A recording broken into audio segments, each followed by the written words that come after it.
Bismillahirrahmanirrahim. Assalamualaikum warahmatullahi wabarakatuh.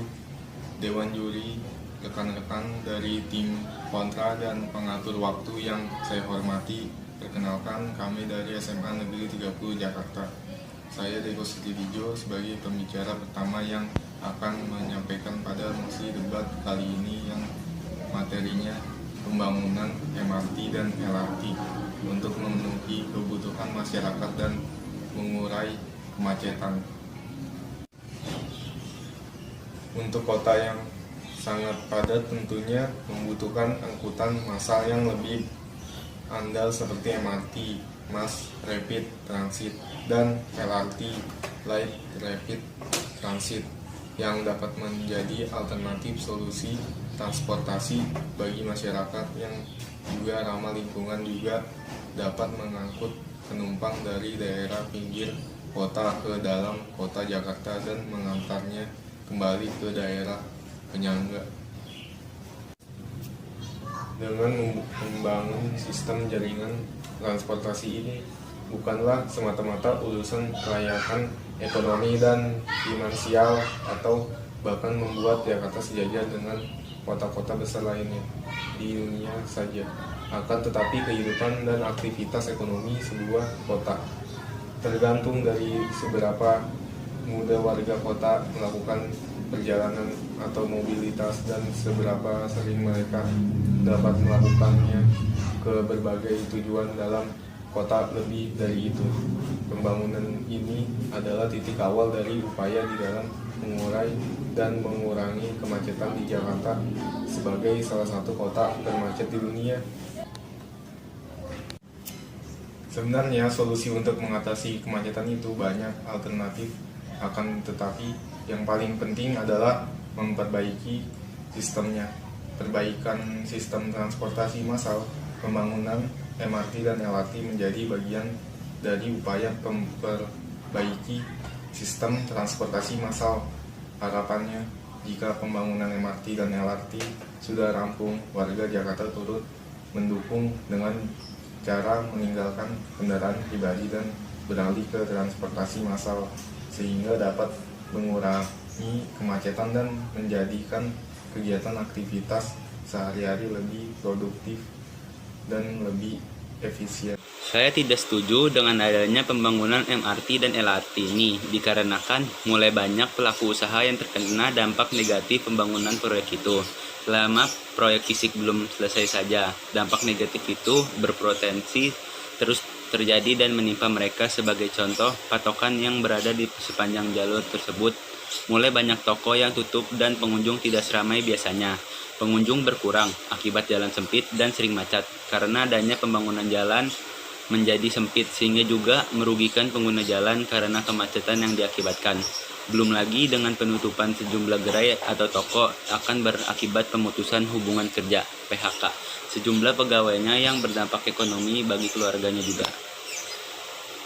Proyek-proyek ini juga menggunakan biaya yang tidak sedikit, dengan asumsi bahwa kalau dari masyarakat masih saja belum menyadari pentingnya menggunakan angkutan massal dibandingkan kendaraan pribadi yang dapat menimbulkan kemacetan dan polusi udara, maka hal itu akan terjadi sangat boros. Apalagi sebenarnya anggaran tersebut bisa disalurkan ke berbagai sektor penting lainnya seperti pendidikan, kesehatan, dan penanggulangan kriminalitas. Menurut saya lebih baik didahulukan untuk peningkatan sumber daya manusianya dahulu, yang pada gilirannya akan membentuk generasi yang terpelajar dan bertanggung jawab, sehingga kelak jika suatu proyek besar sekalipun akan direalisasikan, maka generasi tersebut tidak saja dapat menjaga fasilitas tersebut serta menikmatinya dengan benar, bahkan juga dapat turut serta di dalam proyek tersebut sebagai posisi yang utama, bukan sekedar tenaga kasar. Perkenalkan, saya Marina Abigail. Kali ini saya akan mengisi debat sebagai pembicara kedua tim pro. Menanggapi dari pembicara tim 1 oposisi, pemerintah juga akan memberikan keringanan pajak untuk membantu agar tidak ada kerugian lebih besar lagi. Selama pekerjaan LRT belum rampung, Pemprov DKI Jakarta Pusat memberikan keringanan sejumlah Misalnya, keringanan pajak yang dipungut oleh Pemprov DKI Jakarta seperti PBB, pajak reklami, setidaknya untuk kurun waktu sekitar 2 tahun ke depan. Sebenarnya antisipasi tersebut sudah termaktub di dalam dokumen studi AMDAL proyek. Pembangunan proyek tersebut telah memiliki analisa mengenai dampak lingkungan AMDAL.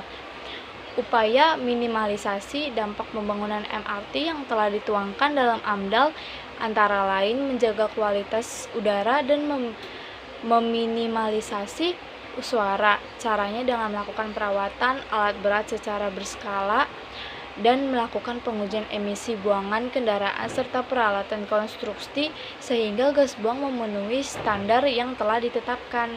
Sekian dari mosi debat saya. Terima kasih. Warahmatullahi wabarakatuh. Saya Justin Sianifer dari 10 MIPA 1 di sini sebagai pembicara kedua tim oposisi. Mahalnya biaya pembangunan proyek Light Rail Transit atau LRT lantaran menelan dana pembangunan hingga 500 miliar per kilometer. Hal ini berpotensi terjadi kemacetan dalam pembangunannya sebab faktor pendanaan dan juga nanti bagaimana tentang kemungkinan untuk balik modal yang diperkirakan akan semakin lama dan tidak efisien dari segi permodalan. Tak hanya itu, besarnya dana yang dikucurkan pada proyek LRT juga rawan disalahgunakan seperti korupsi dan indikasi markup. Belum lagi dari segi lalu lintas dapat menambah potensi kemacetan jika tak segera diselesaikan dan beroperasi jika telah selesai. Tentu akan membuang banyak waktu dan tenaga. Terbukti, jika isu apapun yang berhubungan dengan pembangunan infrastruktur bisa menjadi alat politik yang ampuh dan bahkan digunakan sebagai bahan yang untuk menggoreng terhadap kepentingan politis yang bisa menumbuhkan ketidakpercayaan publik terhadap pemerintah, apalagi di masa sulit seperti pandemi ini. Saya berusaha menyoroti dari sektor migas. Pada dasarnya penggunaan bahan bakar minyak BBM di sekitar energi paling banyak digunakan untuk transportasi. Bahkan angkanya mencapai 94%. Maka dari itu dibutuhkan inovasi transportasi darat guna mengurangi penggunaan BBM untuk transportasinya. Misalnya seperti menggunakan MRT maupun LRT sebab bila diperhitungkan kendaraan umum memiliki volume BBM yang tepat. Namun dengan tingkat daya tampung yang lebih banyak. Maka dari itu dengan perpindahan moda transportasi dari angkutan pribadi ke MRT maupun LRT dapat sebagai solusi di dalam mengurangi penggunaan BBM karena volume atau daya muatan penumpang akan massal lebih banyak dibanding angkutan pribadi atau angkutan umum lainnya. Dengan penggunaan tersebut dihitung-hitung total penghematan BBM bisa mencapai 8,8 juta kalau di tahun 2050. Selain itu juga mengurangi emisi gas rumah kaca mencapai 18,27 juta ton CO2 kalau saya analisis dari berbagai sumber tentunya. 1. Mengenai masalah pendanaan, pemerintahan sudah mencari solusi masalah itu dengan membuka beberapa opsi pembiayaan di luar APBN seperti melalui SEGMA Public Service Obligation atau PSO atau pengurusan penjaminan dan pemerintahan. Assalamualaikum warahmatullahi wabarakatuh. Nama saya Fisharlin Ramli Fatihah, ingin pembicara ketiga tim kontra. Pembangunan MRT dan MRT sungguh merupakan pemborosan belaka, dikarenakan sejatinya proyek tersebut merupakan kelanjutan pembangunan KRL yang ditambahkan polesan, tampilan, dan fasilitas yang ada di dasarnya berlebihan. Membangun MRT dan LRT membutuhkan usaha, uang, dan waktu yang lama karena adanya rel layang dan bawah tanah. Sesungguhnya rel layang sudah dimiliki oleh KRL dan tidak perlu adanya penambahan rel bawah tanah lagi, dan tidak perlu juga adanya penambahan tipe kereta baru seperti MRT dan LRT yang toh kapasitasnya pun lebih sedikit daripada KRL.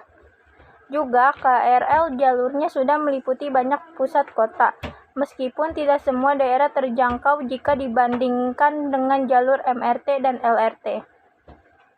Tetapi Jakarta sudah mempunyai Transjakarta yang bisa melanjutkan trip perjalanan jika tidak cukup dengan KRL.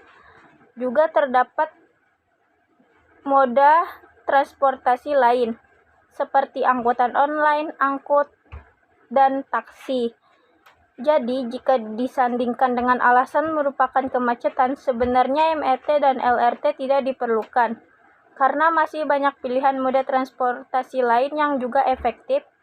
Juga proyek tersebut merupakan unjuk gigi atau muka kota yang lebih modern dan maju, atau bisa dikatakan pencitraan semata. Jadi langkah baiknya jika dana untuk proyek tersebut digunakan atau dialihkan untuk permasalahan yang lebih penting lagi.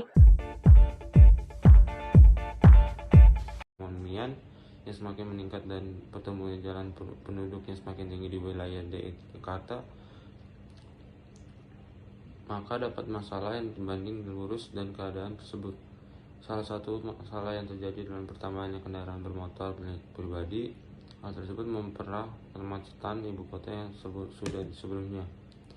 Untuk mengulangi masalah tersebut, pemerintah telah mempunyai solusi, yaitu Mass Rapid Transit Jakarta atau MRT dan LRT. Tidak hanya mengatasi masalah lalu lintas, tapi dapat memberikan keuntungan untuk pemerintahan Provinsi DKI Jakarta, yaitu meningkatkan mobilitas masyarakat yang langsung akan mendorong pertumbuhan perekonomian daerah dan meningkatkan kualitas hidup warga negara Indonesia, terutama kota Jakarta.